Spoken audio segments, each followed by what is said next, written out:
Hey guys, and welcome back to another DrAce video, and today we're going to be playing MotoGP 22. We're going to be using Pecco Bagnaia here in the Algarve for the Portimão circuit, and I wanted to have a little bit of a discussion about the MotoGP races this weekend here in Portimão. Now for the rest of this is going to be a sprint race of my own. Currently we started from second place, the same spot that Pecco started within the race. Sadly it is going to be a little bit different because of course the likes of Marc Marquez is not on pole.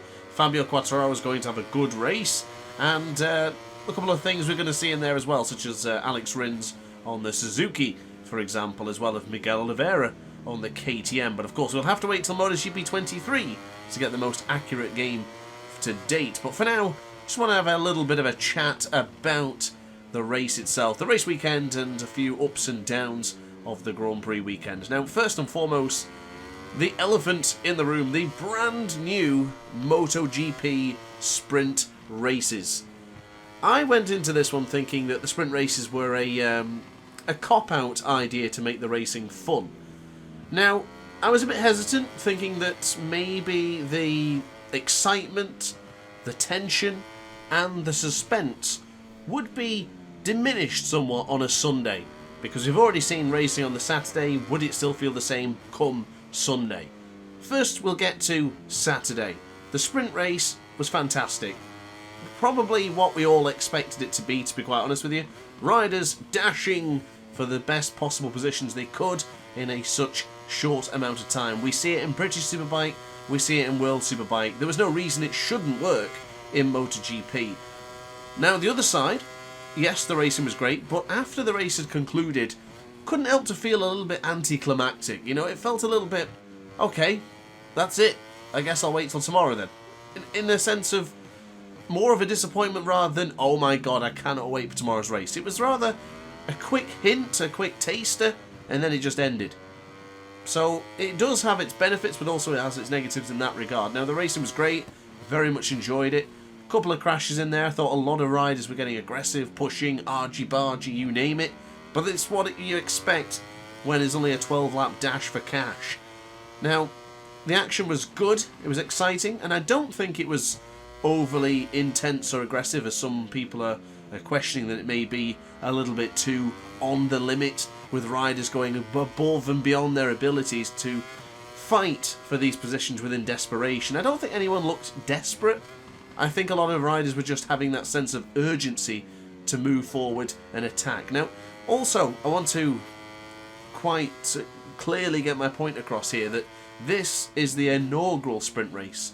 The first one ever in MotoGP. So a lot of these riders aren't accustomed to doing things like this. So looking at it now from race one here in Portimão to the final in Valencia, I imagine we're going to see a lot different perspective from these sprint races. I imagine your sprint kings will rise to the top, your Jorge Martins, Pecco Bagnaias are going to rise to the occasion, and then some riders like Maverick Vinales, Enea Bastianini will do better in the full races, but they may have to change their strategy throughout the season. So I think it's not quite clear cut what's actually going to happen with these sprint races. I don't think everyone's going to be absolutely going gung-ho for every single one. I think when the championship points come into possession and come into play, I think a lot of the riders are going to be changing their mindsets and trying to be smarter, because at the end of the day, 9 positions take points, from 1 being a 9th and the win to 12. Some riders towards the latter stage of the Grand Prix season are probably going to be risking everything for 2 or 3 points. Because the point I wanted to mention as well with Jorge Martin and Pecco Bagnaia exchanging a battle in the final part of the sprint race was that, well, it is only for a 3-point swing. So there's no reason you should really just give everything up to be the winner of the first sprint race when you're only really going to be gaining 3 points. Now for the Grand Prix itself, an additional 5 points is given if you win the race over the man in second. So there's a lot of thinking. It has given MotoGP a fresh look, which I do approve of. I'm quite on board with it. I think the new era of MotoGP is about us accepting the new direction that Dorna want to go. So people don't like the wings, fine, but it is what it is. These are production bikes. These are now going to feature more designs, more aerodynamics, more Stegosaurus wings, and Unfortunately, if you don't like that stuff, then I would say there's still Superbike to watch. But at the same time, these bikes, as Sergio once told me in the Discord server, they are production bikes. They have to be the fastest of the fastest. So be it if they look a bit ugly sometimes. They have to be. If you want the bikes to look like they did originally, then just watch Superbike, because that's all you're after. You're after a Superbike that you can purchase for yourself, where these MotoGP production bikes are not like that. These are different beasts which we aren't going to be able to tame in our lifetimes. Now, regarding the sprint and the weekend, I thought it was fantastic. It didn't diminish the Sunday. I will confess I was wrong on that one. I thought the sprint would downplay Sunday's action, but it didn't. Very much enjoyed Sunday's action. It was a thrilling battle. Very much enjoyed the defensive aspect of a couple of riders, such as Pecco against Marc Marquez, Miguel Oliveira, and then of course the latter stages where you had the battle for 4th place, which was quite possibly the best battle of the season. Well, it's going to be, since it's only one race in. But a great battle, a lot of riders showing their talents. Jack Miller on the KTM looked great. Didn't expect that. I was one of the people that thought Jack Miller was kind of ending his career with the KTM, and I'm so glad I was wrong. The Austrian factory bike is not looking too bad this season. Even Brad Binder at the sharp end as well. And as regarding the Aprilia for Miguel Oliveira, I think we expected him to be great on that, and he certainly is. So, lots of things to look forward to. But that's just a few of my opinions so far from the sprint weekend, and Portimão as the opening season as it is. So let me know what you guys think.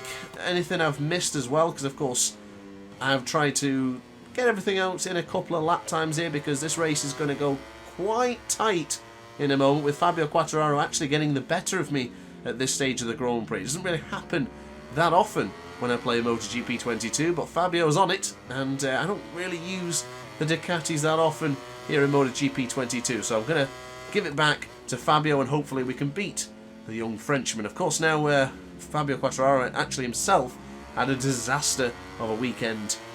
Out of the points in the sprint race, and then only 8th in the full race. An absolutely disaster from Fabio Quartararo standards. And if you cast your minds back to just 2 years ago, he was dominating around here in Portimão. There was no one who could come close to him. Joan Mir a little bit towards the end of the race, but unfortunately he crashed out, didn't he, in 2021. So right now, the Yamaha's in trouble. And as a matter of fact, both Japanese manufactured bikes are in trouble, because the Honda isn't much copy either, is it? Yes, Marquez got the pole position, which was a pretty impressive lap. Granted, it was a toe from Enea Bastianini, but Marquez is the first to admit that. But regarding the Hondas and the Yamahas, I don't know what they need to do to fix it, but they're going to have a very long season. A few people were saying Marquez was going to be a championship contender this year. I think that's optimistic, to be quite honest with you. I don't think any of the Japanese bikes are a contender to the Aprilia and the Ducati. Of course, more so the Ducati, but the Aprilia looks great. Maverick Vinales looked good today. So, I don't know what Honda are going to do, but they need to figure something out. They've got some great talent on 4 of their bikes, but I don't think they're going to do much this year. Either go back to the drawing board, or maybe invent a Repsol Honda RC214V, a brand new Honda, for example. But speaking of the Hondas, we've just passed turn 3, so I guess it would be remiss for me to not mention it. And that, of course, is the carnage that we've seen in the 3rd corner here in the Algarve. Now, the Marquez incident, I don't want to say too much, because I think we're going to read about this for God knows how long. It was an accident. End of the day, he is an aggressive rider. He absolutely is. We've seen collisions in the lap before it. Very desperate. Even when the start of the race, he tried twice to get into the Pecco's way. That's not aggression, though. It's just racing craft. He has to do these things when he's on such a bad Honda. Now, I think any of the riders are accustomed to this, where they have a bad bike. You either go down fighting with the bike, or you try everything in your power to still be competitive. And I think Mark is doing the latter before he realises this Honda is crap, I'm moving on to something different. But you cannot pass by the fact that that was his mistake today. Certainly no excuses from me, and certainly no excuses from Mark, and probably everyone else as well. It was a Crazy moment that. He claims that his brakes locked and he lost the front, so as he tried to regain the power and to regain the brakes, he hit Jorge Martin, and then the poor, uneventful Miguel Oliveira getting swiped in quite a brutal accident. And considering how many times I've seen it already from being watched on the MotoGP feed, it's quite egregious. I don't want to see it again. Honestly, it's a hell of a whack. But as far as I'm concerned, racing incident, give him the penalty. A lot of people on Twitter and the other stuff are saying race ban him for life. I think it might be an overreaction, but as far as I'm concerned, double on that penalty, massive slap on the wrist, add to the penalty points, and if we see anything like that again, of course, yeah, more penalty points and go down the route. But as far as I'm concerned, the most important thing and the only part that matters is that Miguel Oliveira is okay and Marc is alright as well. Well, relatively.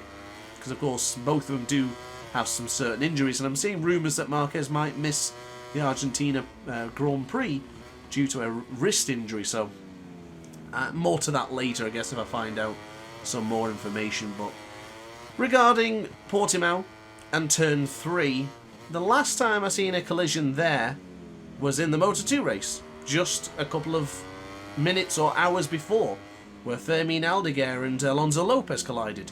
In the Moto3 race, we saw a couple of collisions in there as well, with some of the riders, some of the rookies, into Turn 3. So, I've been pondering this, and it was kind of something I wanted to think about during or after this video, but I'm going to mention it to you, and I want you guys to share your opinions. Do you think that the Portimão circuit, as the roller coaster that we love and some hate, is it a safe track for MotoGP? Pol Espargaro's crash, hitting the barrier at quite some speed, certainly cost him some massive amount of racing time this year. Bad injury for him, he's going to be in a hospital bed for quite a while. That's been fixed, but of course still a rather dangerous thing. And the way I'm thinking is that it seems every time we come here, there's a rather large crash where someone doesn't come out unscathed. Now, I'm not going to count the Luca Marini and Enea Bastianini crash because that was simply a racing incident. Marini's dropped the front, it's collided with Bastianini, and Bastianini's unfortunately broke his scapula, I think it's called, which is part of his right shoulder. So, with that in mind, I don't think that attributes to the fact of this track being dangerous. I don't want to say it's dangerous, but it just seems that we always have a bad accident. From Jorge Martin having a really bad accident here a few years ago, really losing confidence in himself as well, and I think Aaron Canet maybe, and Sam Lowes. I just feel like there's been a lot of crashes here in Portimão, and I haven't really done my research on this one. It's just something I wanted to mention and ask you guys, because it seems every time we come here there's a big crash. Just a little bit of a thought on my behalf, something that the doctor's thinking, so just to leave that with you guys. But we've had a pretty good battle with Fabio Quartararo in this one, so apologies for me not commentating on the race, but honestly, I wasn't expecting this to be a race. I thought I'd just dash to the front and disappear from Fabio Quartararo, whoever it may be in second. But just a few thoughts for today of the MotoGP sprint races. My overall feeling was I enjoyed the lot. I thought it was a great weekend. So pleased to have MotoGP back. If I just get British Superbike back in, 12 days or so, then I'm going to be a very happy man. We've just reached 6,000 subscribers as well, so massive thank you to you guys for subscribing and helping the channel. If you want to see more, be sure to hit the subscribe if you're yet to do so. And of course, like the video as well, because it does help promote the channel and get YouTube algorithms to push me a little bit more, so I do appreciate the likes as well. But stick around this week for more DrAce content. I've got some Ride 4 stuff for you coming out as well. A project that I've been working on for quite a while. And more MotoGP career mode, this time with the Moto e-bikes.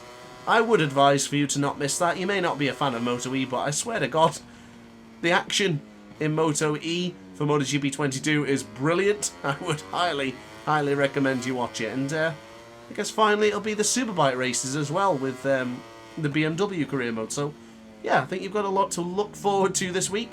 I've got some work to do, so I'll crack on with that in a moment. But yeah, other than that, let me know what you guys think about the MotoGP sprint races. Let me know your feelings and feedback of what you thought of the Portimão Grand Prix. And then finally, another question for you to answer. What did you think of the circuit? Do you think Portimão is a dangerous track? Would Estoril be better than Portimão? Estoril has my vote, so I'll leave you with that. But guys, that's going to be it from me. It's a victory from Pecco Bagnaia here in the MotoGP sprint race. Couldn't quite get 12 laps, so I did 9 instead. So that's that then. Thanks for watching, guys. I'll see you in the next one. Don't forget to like, comment and subscribe. And be sure to consider becoming a member of the DrAce pit crew for exclusive emojis and a few extra perks along the way. So thanks, guys, and I'll see you in the next one. Ciao for now. Oh hi! Didn't quite see you there. Good to see you're still here. If this video didn't quite set your appetite, then why not watch some more DrAce content by clicking the video shown on screen now. Furthermore, if you would like to follow me on social media, you can do so now with the links down in the description. Consider subscribing so you don't miss a single DrAce video.